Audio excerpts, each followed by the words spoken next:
doing something different. I'm doing something that feels like me. Because I show it to my friends and they're like, this is so you, man. And I'm like, thank you. And then I show it to my parents and they're like, not sure I get this, Claire. And that's awesome. That's how it should be.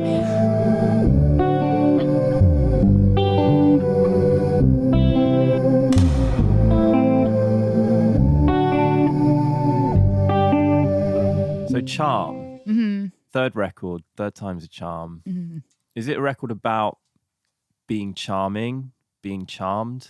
Yeah, I would say that that's kind of the crux of the meaning of the record. I just found that word to be so interesting. And I really liked the idea of the gray area and the buzziness that two people can feel when they're being charmed by each other.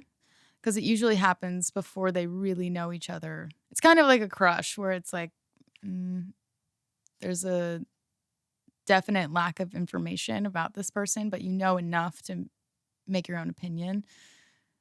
And I kind of wanted the record to live in this bubble of that gray area. And then I make up the rest of the story, whether it's good or bad, I guess. I think the last time that we saw each other was Glasgow 2022, just before you and Arlo went on stage, on the Pyramid stage with Lorde, which was insane.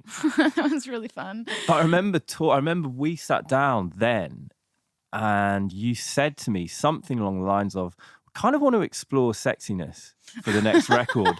And it's not, when you say it like that, it sounds weird, doesn't it? Oh my Lord. I can't believe you're saying this right now. But when I heard sexy to someone, I get it. Yeah. Because it's the same thing that you're saying with charm. It's like, well, these are strong and important things that go on inside of us, every single person on this planet. Yeah. That's a good thing to kind of zone in on and think, well, why do I feel this way? What does it mean? I've been toying with the idea of this type of record for a while. I think especially because Sling was so serious and it was so focused on domestic life and kind of slowing down. I also realized that writing about sensuality or exploring my sensuality through music, even if the songs aren't very sensual, it was important for me to do. I just think because maybe I'd never written that way, or maybe I'd never really thought that that was a huge part of my life. I never really connected to it until I realized that it was like a lacking element of a whole person. Like everyone should talk about it. Yeah. There's something about reconnecting to my individuality or maybe my femininity that I had lost that I now feel closer to. I think you said to me in the Sling interview, there was a really kind of stark moment in that I can remember where you said, I don't know if I'm going to make another record. And I think you said, I kind of got dreams of just stopping and becoming a teacher or something like that. And it could be 5 years, it could be 10 years before I do music again. And you were obviously at a point back then where, you know, there was a lot going on in your mind and in your inside. What changed? Was there a kind of moment where suddenly it was like, yep, I'm ready, I can do it? That really was how I was feeling for a long time, which is very interesting to think about now. What changed? Probably moving to where I wanted to move and getting the dog and living that way. And also meeting my producer for this record, Leon Michels, like totally changed my life and was something that happened out of life experience and not necessarily like out of me looking for somebody. Like I was a big fan of his and I reached out and I realized that we lived closer than I thought. I mean, I didn't know where he lived, but I definitely didn't think it was near me. And so I just started driving over there and we started making music and then it just sort of happened, which I think actually was really healthy. Like it wasn't something that was planned and it wasn't something that felt forced. It wasn't premeditated at all. It was just something that happened. And so I went with it because I was doing it. I think for someone to bring me out of that, it means everything. It was so cool. And it was such a different direction, and it was something really fresh and new. And I think putting my energy into that was worth it. It's funny because I think you're like number one Big Crown I am like the biggest fan. fan. Like I heard that label because of you posting "Piece of Me" by Lady Ray like 5 years ago when it originally came out. And I mean, I can't believe Leon is the co-owner of Big Crown. It's a small-ish label who constantly put out very, very good music. And Amazing anyone music. who hears your record, that's the vibe of what they're about. You know, it just is. I'm amazed they're not bigger than they actually are. But part of me loves how niche it is. It does feel like this little thing that if you're in the know, you discover Big Crown and you're in this world and it's brilliant. Yeah, they're incredible. They're incredible people. They sign incredible artists. Like everyone that I've met that's on that label is amazing. They deserve the world. Very dreamy to be working alongside them and working in their world. And they were so welcoming to me coming in and like being a fan and also working with Leon. And it just was so easy and special. Yeah. I like truly am still fanning out. Really? Yeah. Because I'm a big fan. I was going to say, how special was it because you've done collaborations with them over the last couple of years. What was it like getting a 45 with your name written on it? That was very surreal. Yeah, that was extremely surreal. That I'm still so giddy over that. Do you ever play it, or do you just like frame it and look at it I on have the wall? like 20 of them. So I'm really, really, really so happy about that. Things like that, I think for me, if I was in your position, that would be the kind of thing where I would see it as a major win, more than like streaming numbers or sales or shows selling out. Things like that, where it's like, I really love what these people are about musically, and I get to work with them, and I get this product at the end of it, which is mine. That's everything at the end of the day. That relationship, them being so welcoming to me, and it just being such an easy, beautiful process. I think that's what matters the most to me. I have the most fun when I'm making the record and creating like long relationships with the people I'm making it with. And yeah, they really changed my perspective on my life and what I could do and the things that were important to me. They helped me like reframe all of that as well. Sort of just like, none of this matters. This is really important and this is what you should be focusing on. And their perspective has bled into mine. And now I just feel a lot better about it all. How do you feel about your place as a musician at the moment, a professional musician? Are you happy with where you're at? That is a big question. Matt Wilkinson. Deserves a big answer. It is. Yeah, I feel good. Well, what was really interesting about this record actually was I revisited a lot of my SoundCloud music and a lot of my first record.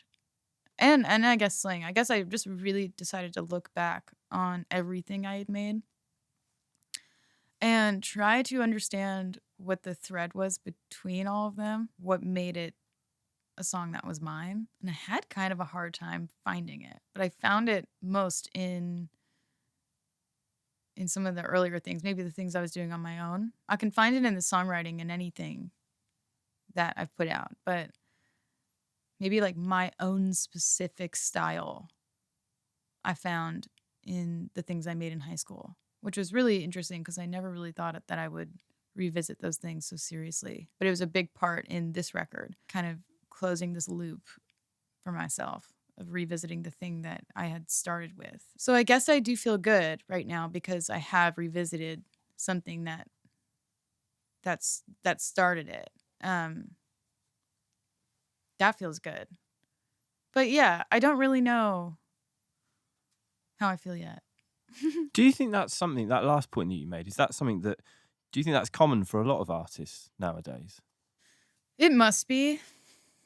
I think people might have a difficult time revisiting past work. Or I just talked to some people last night and they were saying that some demos from 10 years ago are going on their next thing. Yeah, really. And it's like, everyone has a different relationship, I guess, with their old work because of maybe whether, I think it depends whether or not they put it out. Because revisiting old demos that I didn't put out, I think is easier than revisiting the ones that have lived on the internet for a long time. Your judgment, the older you get and the more time you spend in music, your judgment is probably better on what's good and what's not. Like when you're 16 deciding, should I put this on SoundCloud or not? Well, there's no thinking. It's Nah. just doing. Yeah. So How do but I there's feel at this something- moment? yeah, there's something really cool about that though. Like I'm happy Yeah, true. that Yeah. I have documented this time in my life because I just did it instead of thinking about it. I'm much happier that it exists instead of it not, I guess. But I also think the more time I spend, the older I get and the more time that is between me and the music on SoundCloud, like the more I actually enjoy it because I don't really resonate with that person anymore. I'm a totally different human. What do you think when you look back at her? Well, I mean, she was sweet. She was trying stuff out. She was doing it. But yeah, I think it takes time to be able to look back on that version of yourself fondly. Because for so long, I just never wanted to look back on anything. And I was very concerned with her. I didn't really want to look at her. She's come around now, She's though. come around. She has a place at the table. Yeah, she does. I like So that. That's been cool. That feels good. Is there like much camaraderie between, you know, I know that you have the ear of people like Frank and Billie. They're interested in what you're doing. You're interested in what they're doing. At that highest level, I would imagine it's quite lonely and isolating, potentially. Is there camaraderie between you guys just as people away from these people being huge stars? I think so. Yeah. One of the greatest things in the world is meeting people that have been in your orbit in one way or another. You guys are both making music and you're never in the same place and somehow you overlap in this one city. You meet up and you talk about it and you're like, you feel all the same feelings and you're able to validate each other on some of the weird aspects of being a musician in 2024. And I think that really helps me. Having those conversations is so incredible because I think the last time we spoke, I had mentioned something about really wanting someone to like understand what I was talking about and not just have empathy for me. And we can talk about this weird nuance that happens in music. And those conversations have saved me a million times because it is very isolating and it is weird. There's no way around the fact that it's weird. Do you share music with them before it's come out as well? Does Yeah. it extend to that? Really? I have before. Yeah. It's very nerve-wracking to do that. What happened in that instance? It was good. It was cool. I mean, I haven't done it very much, but What record was it for? this one, Can you say who or what they said? no. But it was good and I was happy that they listened to it and that was really awesome. Did you get more nervous sharing music with someone like that, another contemporary musician, or like your parents? No. Yeah, definitely more musicians. But It's great though. It's a good bridge to get to, isn't it? this record was the first time where my mom didn't immediately like something. And I actually found it to be this like beautiful moment where I finally was making something that she didn't like. And there's something like there's something really good about it. She didn't get it. And I was like, that's awesome. Because now I'm finally I'm doing something different. I'm doing something that feels like me. Because I show it to my friends and they're like, this is so you, man. And I'm like, thank you. And then I show it to my parents and they're like, not sure I get this, Claire. And that's awesome. That's how it should be. I love my parents. Yeah. But they like the same things that I like. Mm-hmm. And I'm sure that in generations gone by, you're meant to rebel against your parents. And maybe my music has never felt rebellious enough from them. So this is awesome. We need the Screamo EP. The metal I don't think EP. that's coming. I have never raised my voice. Yeah, definitely more scary to send to musicians, obviously, because they have the same ear that you do. Yeah. The same amount of critique that you're giving yourself, like maybe they're giving your music. And Would you ever collaborate with anyone on the kind of the A-list tier, the biggest artist on the planet, or is it a kind of weird? The biggest artist on the Well, planet. you know what I mean, like the kind of the Franks, the Billies, or the Lords, or I mean, of course, if the opportunity and the situation felt natural and genuine, then that's a definite yes. Like, they're amazing musicians, and those types of things, or just collaborations in general. I'm realizing that the best ones are just really when it's through genuine connection and friendship and like spur of the moment. What if we did this type thing, instead of it being this like put together thing. Speaking of Lorde, who I just mentioned, then what was your reaction when you read the lyrics to the Charli collaboration that just came out? I imagine love that song. Yeah, I it's love insane, that song. right? I mean, they're both genius to me.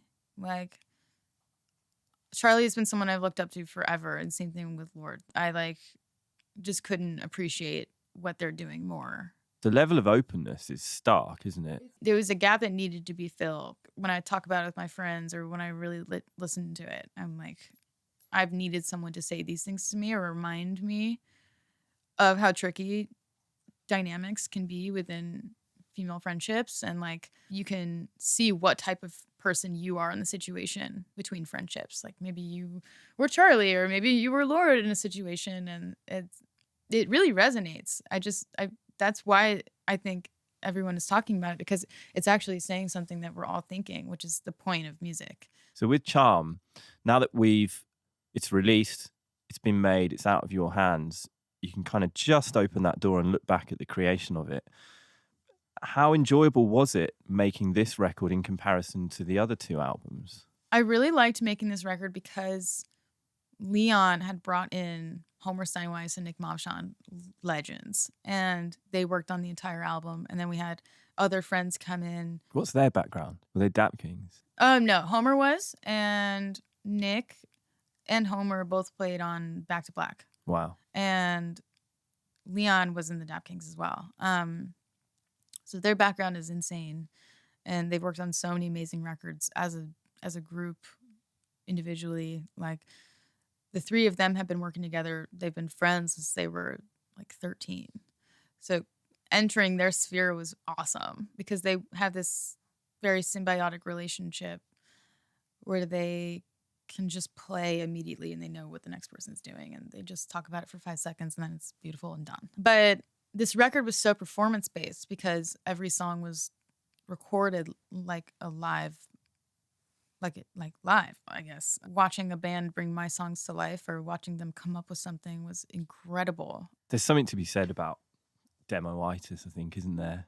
There's just a magic that you sometimes capture the first time you switch on a microphone and you sing or play into it that you can't ever replicate. No, and I actually think that these songs ended up being very similar to the demos, which I was like very happy with, because it was really cool to just make something and be like, it's awesome. Psh, move on. Put it on the album. Yeah, and then just do it again. Do it again. I'm so proud of this record. I never thought I would make a record like this. I'm just so stoked about it. Because the thing with you is you always switch it up. Every single project is slightly different. Not even just albums, but EPs. But there's something about this one and Big Crown, to me as an outsider, they just feel like your family. And the temptation must be there to be like, yeah, this is too good. Let's do more of this. I don't know. I think it will expand a little bit. I do think I've like figured something out with this record in terms of like personal style and maybe my own voice. I guess it's just where you end up, where you are at that time when suddenly the feeling comes and it's like, all right, I'm ready to go back into the studio. Where's my head at right now? I did like taking the amount of time I took, though. I think it would be like close to 3 years since Sling. That was a great amount of time to figure it out.